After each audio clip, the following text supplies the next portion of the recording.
1,00,000కి car, ప్రపంచంలోనే cheapest car.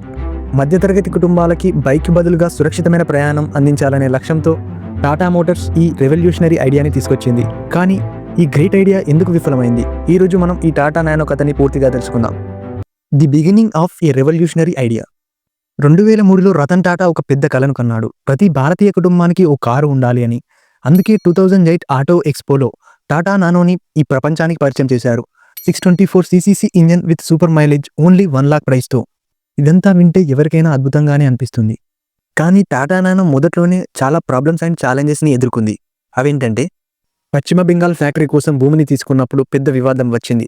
తీవ్ర నిరసనల కారణంగా ఫ్యాక్టరీ గుజరాత్కి మారాల్సి వచ్చింది. దీనివల్ల చాలా ఆలస్యమైంది. ఇంకా నానో మార్కెటింగ్లో భారీ తప్పిదం జరిగింది. ఇది చీపెస్ట్ కార్గా ప్రమోట్ చేయడంతో కోడిగుడ్డు రేంజ్ కార్ అని నెగిటివ్ ఇమేజ్ వచ్చింది. పైగా సేఫ్టీ ఇష్యూస్. కొన్ని కార్లు సెల్ఫ్ ఇగ్నైట్ కావడంతో, అంటే కారు తనంతట తానే కాలిపోవడంతో ప్రజల్లో భయం పెరిగిపోయింది. ఇంకా nano price hike and sales drop గురించి మాట్లాడుకుంటే, ప్రారంభంలో 1,00,000కి వచ్చిన నానో కాలం సాగుతుంటే ప్రొడక్షన్ ఖర్చు పెరగడం వల్ల ఈ కారు ధర 2 నుండి 3 లక్షలకు చేరింది.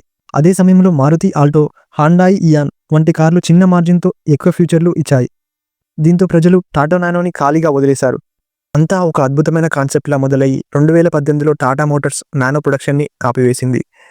డిమాండ్ లేకపోవడంతో, బ్రాండింగ్ ఫెయిల్యూర్తో, కస్టమర్ ట్రస్ట్ లోపం వల్ల ఇవన్నీ ఒకేసారి రావడంతో టాటా నానో ఈ ప్రయాణాన్ని ఆపివేసింది. టాటా నానో ఫెయిల్ అయినా ఇది ఇండియన్ ఆటోమొబైల్ రంగంలో ఒక గొప్ప ప్రయోగం. ఇక్కడ రతన్ టాటా గొప్ప విజన్ ఏంటంటే, భారతీయుల కోసం చేసిన ప్రయత్నం. కానీ ఒక ప్రొడక్ట్ విజయవంతం కావాలంటే కేవలం చీపెస్ట్ ధర కాదు, మంచి బ్రాండ్ ఇమేజ్, కస్టమర్ నమ్మకం కూడా చాలా ముఖ్యం అని ఇది చూపించింది. సో ఇలా టాటా నానో యొక్క రైజ్ అండ్ ఫాల్ జరిగింది. మీకు ఈ వీడియో నచ్చిందా? టాటా నానో గురించి మీ అభిప్రాయాన్ని కామెంట్లో చెప్పండి. ఇంకా ఇలాంటి ఇంట్రెస్టింగ్ వీడియోల కోసం లైక్ చేయండి.